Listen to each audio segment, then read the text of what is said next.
Hello and welcome to what is unfortunately the best overall manufacturer of weapons and gear in Borderlands 2. Okay, that's disputable. And I say unfortunately because I think having one clear best overall manufacturer is kinda lame. Having a best gun is kinda lame to me too, but that's inevitable. Having one manufacturer whose gear surpasses the competition significantly is something that can be avoided. But I'll get into that later. For now we kill Knuckledragger, who I could kill with the starting Hyperion SMG, but I meleeed him in the spirit of fairness to Tedior and Malawan, and Torg, and Bandit, who don't have starting weapons. Even after Knuckledragger, it took a hot minute for me to get my hands on a Hyperion weapon. I mean, I found one as a drop pretty early on, I just had to level up to use it. And use it I did. If you somehow didn't know, Hyperion weapons increase accuracy as you shoot with them. Think of the recoil all other weapons have, but reversed.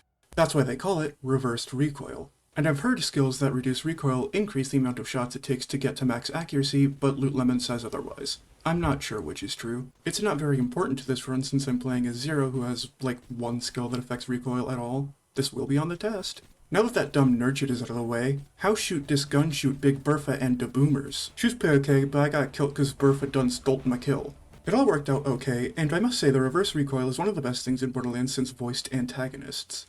With pistols it's barely something you even need to think about since the accuracy doesn't have time to, decover? Unrecover? Decrease, I guess, between reloads.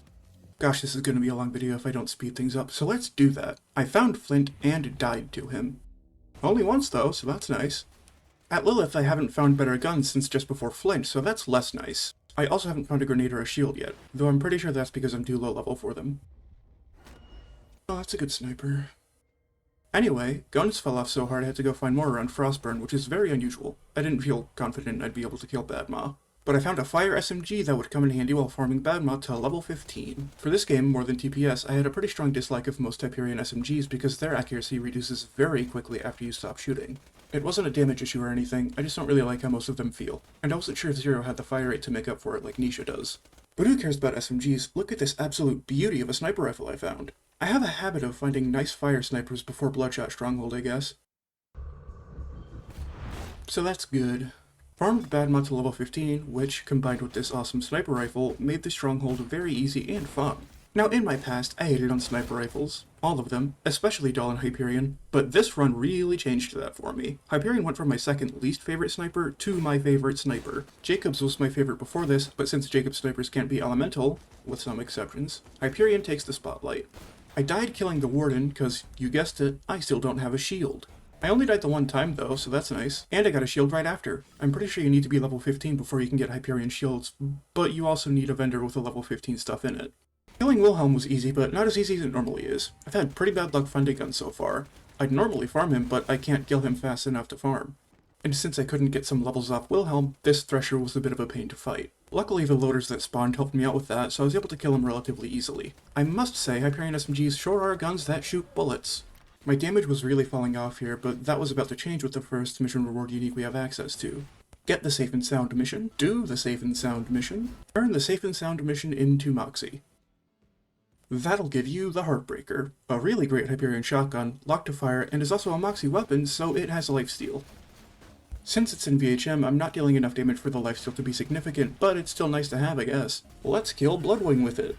Fire phase is pretty short, so that was whatever, but for Shock and Corrosive phase, well... let's just say the Heartbreaker is nice to pick up in a run. And it's right before 1000 Cuts, which is full of Flesh Boys. Fantastic all around.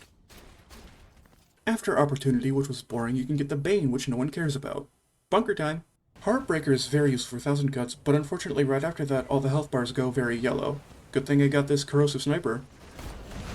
Few things were more satisfying in this entire run than using this sniper on this level. The boar kill is a thing, but it's not a thing I'm using for this kill. And because of that, this kill took a pretty long time. I didn't have the greatest guns for it. It wasn't dangerous, it just took a long time. By the way, if you were wondering why I didn't talk about the Bane more, this is why. It's not even the move speed that's the problem, it's the voices. Great damage though. I used Boar to farm Bunker for XP and got all sorts of trinkets, so I'm geared up for the rest of NVHM now. I tend to not like Hyperion SMGs because you spend too long at minimum accuracy and it fully diminishes when you reload. The bitch doesn't have that problem. It reaches max accuracy quickly and has a large mag to make excellent use of that accuracy while it's there. Very, very fun. Speaking of things that are very, very fun, the Fibber. You can tell which fibber you have based on the stats. This one has a strangely high base damage, so I know it's the ricochet one. And it's shock. That's cool. Oh, also, the fibber is my favorite pistol. Hands down, it just is. I find all three versions extremely fun to use. It helps that the ricochet version is kinda busted. Speaking of things that are kinda busted, this is a demonstrational tool that will help us later. For now, I just use the fibber on everything until I reach the end of the game, so it's not the most interesting thing to watch, unfortunately. I even got the Lady Fist, but never ended up using it. Fibber was just more fun. And I can't overstate that it was also wacky strong. Saturn was much faster than normal. Fibber was so good, in fact, that I didn't want to make the final fight of NVHM too easy, so I didn't use any unique guns. And it was still pretty easy. Obviously the warrior was much more of an actual fight than Jack was, but he was still pretty easy too. The damage is really nothing special, but it's also not bad by any means. Hyperion is fantastic, by the way. I had a bit more trouble in this run compared to others because I didn't have access to many mission reward items and I didn't feel like farming for much stuff. Speaking of farming, my luck this run was off the charts. I got so many drops very quickly with minimal farming, and this was still one of the longest allegiances I've done. Anyway, remember that demonstrational bee I picked up earlier? That is why Hyperion is, in my opinion, clearly the best manufacturer. Has the bee, and has multiple weapons that can abuse it. Like the fibber, for instance. See, the bee normally spreads its damage evenly among all projectiles fired from your gun. Unless those projectiles are unlisted, then each projectile gets full bee damage. And the Lady Fist will increase the damage of the bee by the crit bonus percent. So, 800% more damage if you crit. I think so anyway. Only problem with that is, you have to actually get crits, which I had trouble doing on the warrior without breaking the bee, so I'm not demonstrating that very well. TVHM went exactly the same way, all the way down to getting another shock ricochet fibber. So that's cool. It's UVHM time, which is my favorite time, and time to collect every unique Hyperion weapon in the game. This is the build, and I'll put that spare point into any skill a Hyperion comm boosts. It'll just go in Iron Hand for now though. Oh, speaking of comms, Hyperion makes one of the best Zero class mods, and also one of the worst. So that's fun. I'm here to farm this chest and fill my gear slots, by the way. Which went very well. I actually got decent stuff instead of random green nonsense into pearl I can't use like normal. I mean, the SMG I got was green, but it was fire, so I'm still happy with it. SMGs are growing on me, but more so out of necessity because it's my only other option for good DPS without a small ammo pool like shotguns and snipers have. Having a slag gun and a fire gun was very nice. I got lucky there. It made early game much easier. Having a fire gun was much more important than having a slag one though. SMGs are growing on me, but I'm still not their biggest fan. They just don't feel good to me, and Zero doesn't have the skills to fix what I don't like about them. Having this purple shock sniper was also fantastic. No need for critical ascension either, it just does decent damage. And no slag, which does make some of the tougher enemies a little annoying since this thing is shock, not fire. Bad aim doesn't help. But the mobbing up to the first few bosses was pretty easy. Having this slag pistol was really nice, but it was terrible as a slag tool. I mostly just killed enemies with it with a few exceptions. I didn't have access to a good slag gun for a while. Since mobbing is pretty fun and easy, how is bosses? Well, they're also pretty fun and easy. You'll have to forgive the bore noises. If you're confused as to why I'm using fire against an armored enemy, Boom Boom and by extension Big Bertha aren't really armored, and their faceplate takes extra damage from fire for some reason. This thinking being non-elemental was actually a very good thing for the start of UVHM, though shock would have been better. I killed Boom with it very easily and decided to swap the fire to kill Boom, and it was a lot tougher. Purple thinking was a very lucky find. I expected like a green one at best. Since we got so lucky, I don't have much to show in terms of mobbing. Everything I couldn't run past got shredded with this shotgun. Even Flint, which is the hard part of UVHM, was shredded with this kinetic thinking. I'm very happy I found this, because killing this guy with random green trash is not the easiest. I should also mention shields. Hyperion makes amp shields, which have a very fun synergy with Zero since we have Grim. So we hit a sniper shot, get Grim, shield comes back pretty quick, repeat.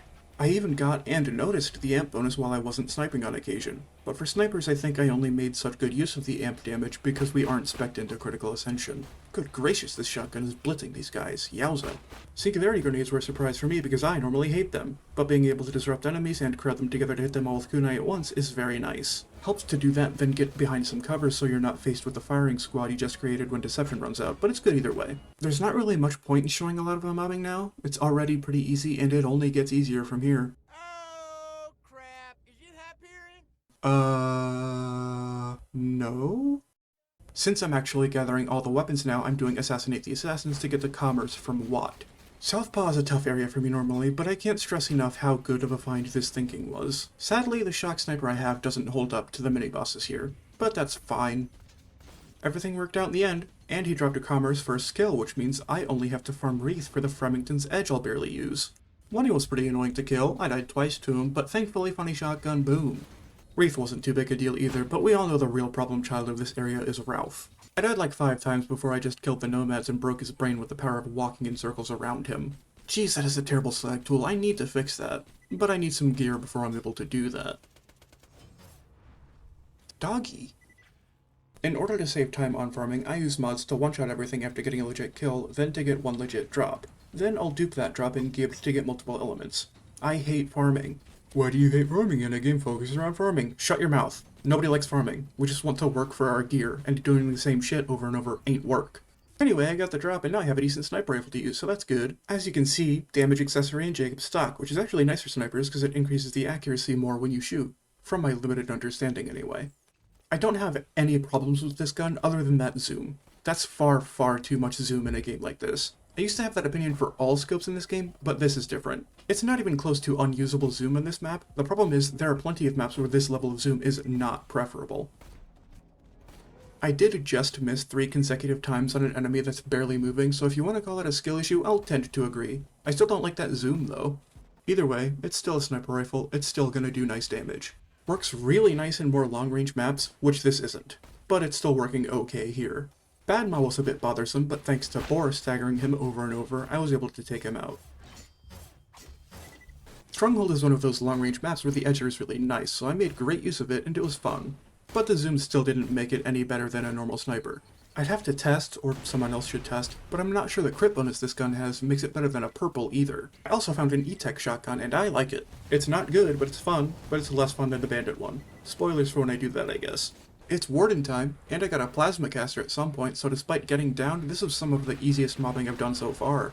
Plasma casters are more than enough damage to make up for the things I don't like about Hyperion SMGs. I decided at this point I wanted to farm the snowman for a bit.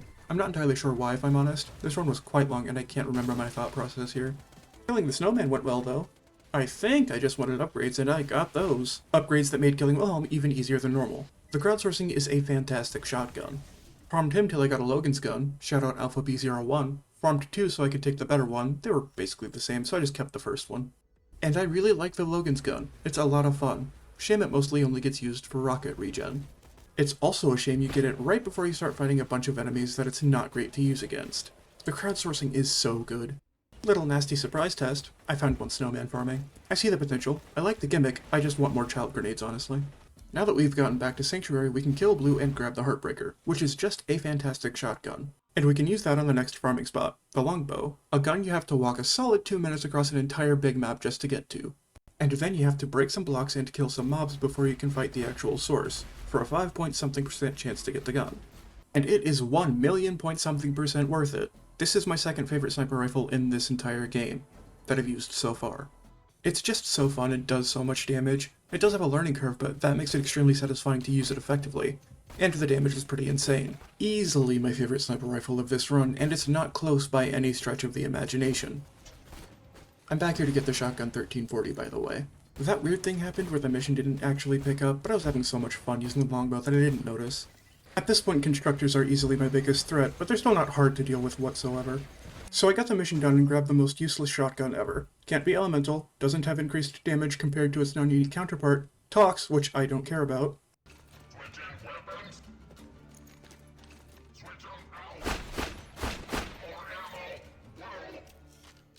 Okay, it's kinda cute, but I still never used this thing. Nah, I don't want to do that right now. Let's fix our inconsistent slagging issue. Between the Fartbreaker and the Longbow, none of the mobbing around here was a problem. Even the beatdown wasn't bad, and the beatdown is a pretty tough area full of elemental damage. No match for a well-timed arrow to the dome. I couldn't use my beloved Longbow against Pete, unfortunately, but that's fine since I have some okay shock weapons. Like the Commerce! I'm just kidding, I'm not sure the Commerce is even okay, but it did get rid of that shield pretty good. But Kunai is actually out-damaging the Commerce on the health bar, so that's not ideal. Thankfully his faceplate got knocked off, so I could use a good gun on him. Pretty easy, boss. Oh hey, that's pretty cool. I didn't even know you could bore motor, mama. Funny shotgun made the buzzards easy. Same with Piston's blimp. Gosh, who could ever spend multiple hours on this guy? He's so easy. This guy is less easy. To make a long story short, I ended up having to door cheese him, and it used up literally all of my ammo almost twice. This is 8 minutes of pure shooting sped up for your viewing displeasure. But then I fought Piston and he was fun. I wish you could farm this guy instead of the giant goddamn metal T-Rex. I even got to use Logan's gun against him. Look at that health bar tick away. And I finished him off with a back shot. Fantastic. I'm getting the slow hand, by the way. I don't know if you picked up on that, but I want a practicable slow hand so I can have a better slag tool. And I'm not spending 8 minutes killing him each time to get it, so I put on one-shot mode. And I literally got it on like my 4th kill. I'd put on a podcast, I was ready to farm this for a while, but no, it just dropped. Yippee, I guess. I spent all that time getting the slow hand, and was it worth it? Yeah, actually, but it's not my favorite slag tool by any means. It consumes a lot of ammo in an already small ammo pool, which hurts other shotguns that I'd like to be using, but it is fun. Even as a normal shooting gun, it's fun. But, since my best slag tool by far uses a decent bit of shotgun ammo, it's hard to use that same high ammo consumption shotgun for damage on top of that. Not impossible by any means with all the way that it drops around, but I'd still avoid running out of ammo if possible. Oh, this is a Moxie weapon too, so it has lifesteal while you're holding it. And that damage is really nice. Bloodwing time. Fire phase is going to be the hard part since I have really good fire weapons, but not many good shock ones. Commerce is really my best option right now since I have a hard time sniping her in the air sometimes. And, shockingly, it did pretty good against Bloodwing. Predictably, after Fire Phase was done with, she died really quickly.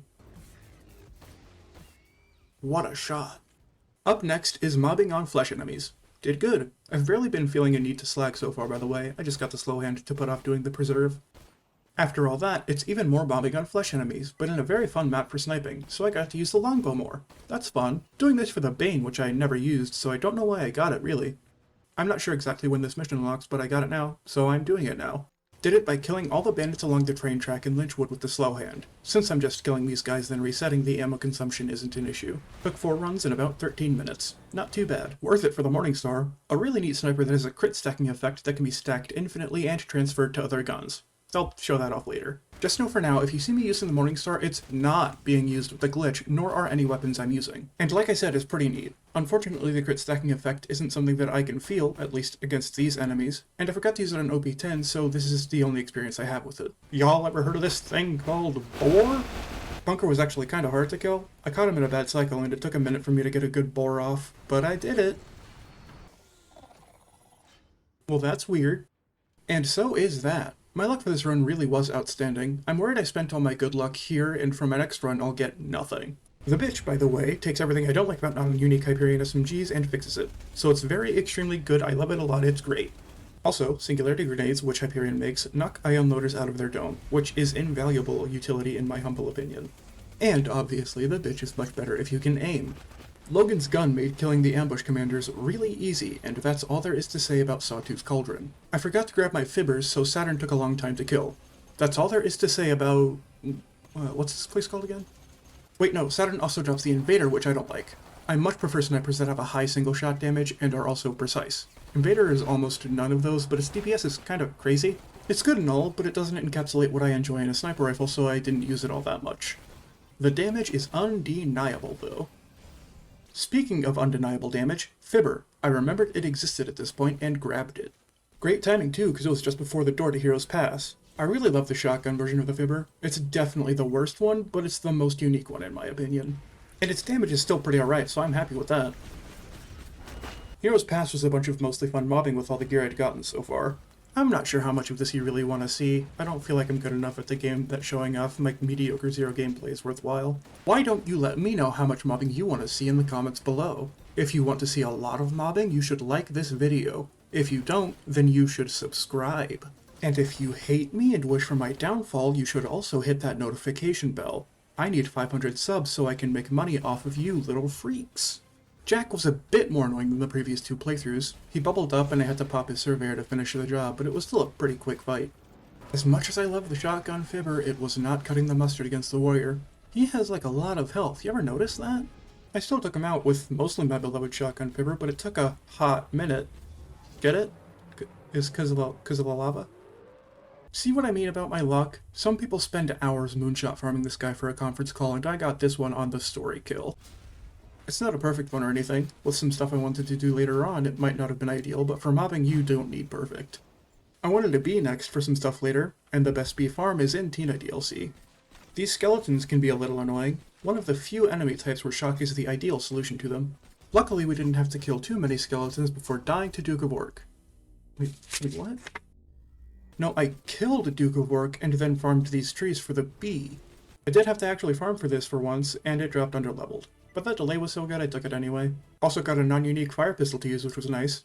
I used that pistol way more than I did the bee shield while I was unlocking the pearl farm and grabbing the overcompensator, which I abhorred doing. It's not the actual area. The plant guys aren't a problem because they have a heartbreaker. I honestly can't remember if ammo was even an issue using the heartbreaker and slow hand combo, so that means it probably wasn't an issue. The soldiers were tough as normal, but also not that big of a problem. I have some pretty good guns at this point. And thanks to the Fibber, my favorite pistol in the game, Uranus wasn't a problem either. Do you see what I mean now with my luck? Perfect Predator Butcher, more or less. Bandit Grip is I think more DPS, and Jacob's Stock is good because of the reverse recoil thing. This is one part of why getting the overcompensator was so annoying. I did get a legendary killer com from the Tubbies in the Claptocurrency side mission, and I even respect to take Two Fang. I normally don't take Two Fang for a few reasons. Making snipe. Okay, back to the whole overcompensator fiasco. I killed Cassius, who's my favorite boss in this game. Then I fought Hector, who is an asshole. I just got some bore on him with the Heartbreaker, and even that took like 7 minutes. It was rough. But I did it first try, so that's cool. So, I did this entire DLC, killed an annoying boss, and fought through areas I don't normally fight through, and sat through like 10 minutes of cutscenes. And we aren't even close to done yet, because I had to do 7 side missions after completing the DLC to get the overcompensator. This took me almost an entire hour. And one of those side missions was BFFFs, which has you kill 4 very tanky and dangerous mini-bosses, Lieutenant Hoffman being the most dangerous of all, killing me like 4 times.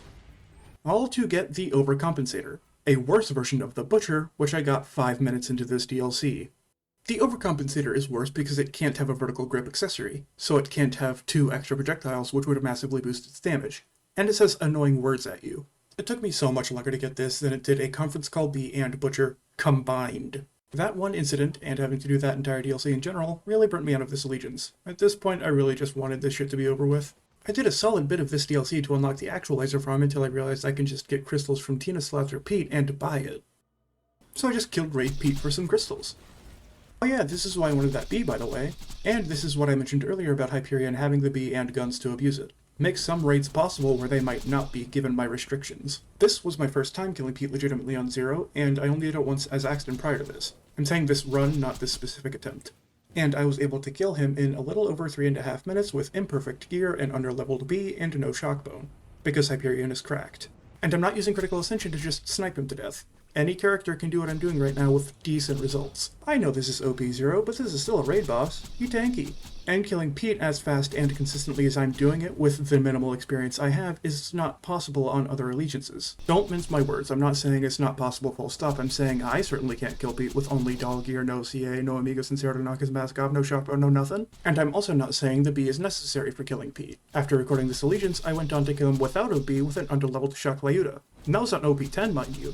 What I'm saying is, the bee is such a good tool for almost every character to have for raid content because it's such a massive damage boost that some Hyperion weapons can further abuse because of unlisted projectiles. That massively high ceiling is why I'm saying Hyperion is the best manufacturer easily, even if other brands make gear with excellent utility or make specific guns that are pretty easily the best in the game.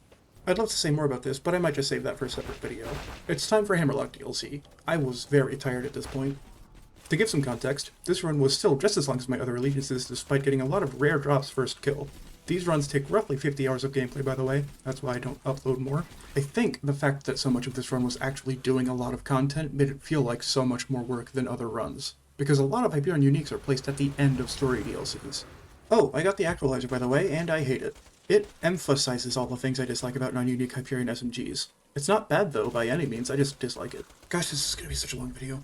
Thermitosh's health bar is a lie. She's weak to corrosive damage. The indigenous culture is murdered very easily by the Butcher or a Ricochet Fibber. I was going full meta at this point, because like I said earlier, I was tired. Going full meta, but as you'll notice, not using the bee, because the bee is meta for raids, not mobs. Blockade or Antagonist is meta for mobs, but I've never used either of those. I killed Wound Spike very easily after boring the turret off his head. Jeckenstein was also pretty easy because of the most underrated aspect of Boar. It bypasses bullet reflection. That's also why Wound Spike was so easy, he also has bullet reflection. Now, next I need an interfacer, which I'm going to kill Vora for. Not legitimately though, no way in heck I'm killing Vora legit anytime soon, even on OP0. No. I'm doing the Morningstar glitch. By interrupting the reload animation of the Morningstar, you stack its unique crit stacking effect. This can be done infinitely to get infinite damage as long as you can get a critical hit, and it can be transferred to other weapons by getting a crit with a Morningstar to activate it, then swapping weapons. The Morningstar ordinarily talks at you, and those voice lines overlapping is how you know the glitch is stacking, but I turned the dialogue off as to not interrupt my own voice talking at you. As you can see, round a billion damage per shot. Swap to the Butcher, and it too has round a billion damage per shot on crits. This glitch persists until you save quit as far as I know, and even when using it, it took a few tries to actually kill Vora with it. I'm using the Butcher on purpose here. Vora is tricky to crit, and the Butcher spits out quite a lot of projectiles. Got close first try, but Vora got shielded up, and that was game over. I got him eventually though, and thank goodness he has a 50% chance to drop the interfacer. Jacob's Grip, not bad. I also farmed Jackenstein for the yellow jacket, which I forgot to use. Oops. Garnet Anarchist 3 has used it on OP10, I'll try to remember to link his video on it in the description. Well, that's all of the guns. A lot of Hyperion shotguns are very ammo hungry, the interfacer especially, but you can't deny it does quite a lot of damage. As you can probably see, I've been playing on OP0 this entire time, and Hyperion really trivializes the game on this difficulty. I barely have to try and I shred things easily. I knew most of the guns I was going to be using were really good, but the big surprise to me was the Fibber. All I knew about it was from people using the Ricochet version on Gauge. I didn't expect all three versions of the Fibber to be very fun, pretty strong, with the Ricochet version standing out as the clear strongest, and the shotgun version being the most fun pistol ever. Compare that with the Actualizer, which I knew was a high damage SMG, but didn't expect to dislike it as much as I did.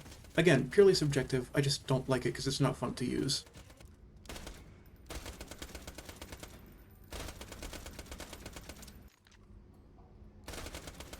See what I mean? It's just more fun. Anyway, it's OP10 time. I tend to do a little segment on OP10 at the end of these to show that not a whole lot changes about the guns at this difficulty, the game is just harder. No slag, no death mark, certainly no B, but this shot is getting amp damage.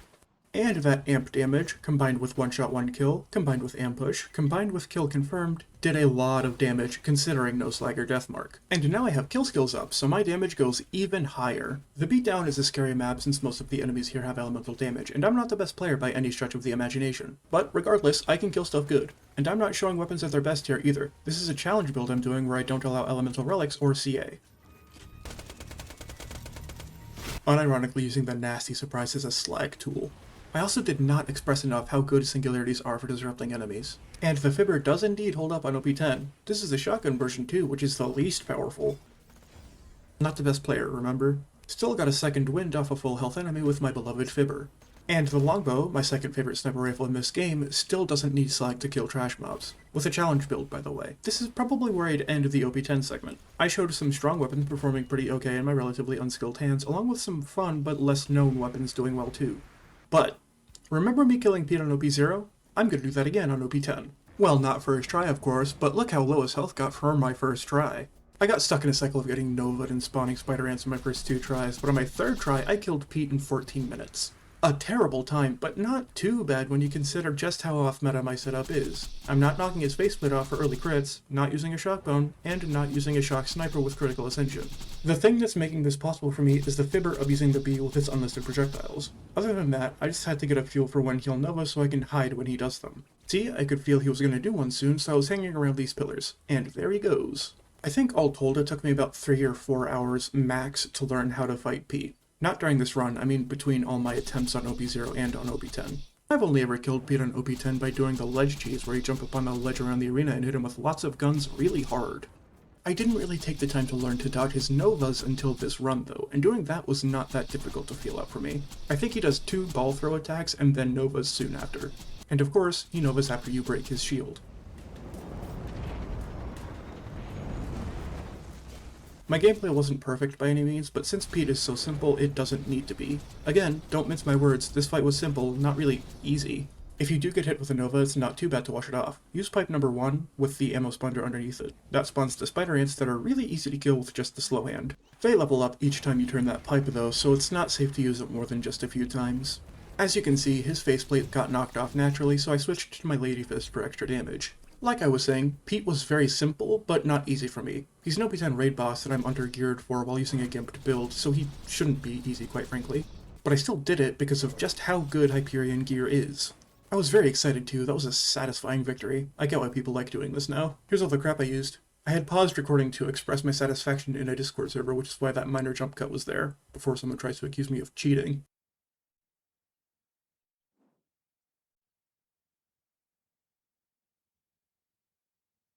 Pete isn't the only raid boss you can kill with these restrictions either. You can also really easily kill Hatterax with just Hyperion gear if you allow yourself the toothpick to jump up on the special rock.